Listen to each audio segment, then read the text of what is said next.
In this video, I'm going to show you how to edit survey responses in REDCap. Now, first you must have sufficient permissions or privileges, so open up your project, go to the bottom left and click on User Rights. And then from here, you want to click on your email here in the list, and you want to click on Edit User Privileges. When you do this, here you have your permissions, and you want to go to over here where it says Data Viewing Rights, and you want to allow yourself to edit survey responses for the surveys you wish. So I have this survey over here. You want to just check mark this for whichever survey you want and click on Save Changes. That's the first thing you have to do. Without this, you can't do it. Now, whenever you've done that, you want to click on Record Status Dashboard over here under Data Collection.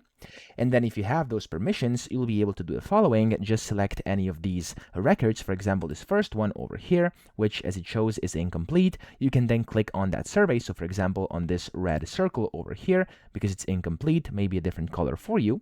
And then here you can just edit whatever you want. Like for example, here, if I name this one instant and then give it last name how to, there we go. I can then just save and exit form, or I can just save and basically mark as complete. So as you can see, if I click in here as well, I can go ahead and see, there we go. I have successfully edited this, and I can go to save and then save and mark survey as complete. And there we go. It's going to mark it as complete. Okay. So that's how to edit survey responses. I hope this video helped you out. If it did, please subscribe to the channel and help me out as well.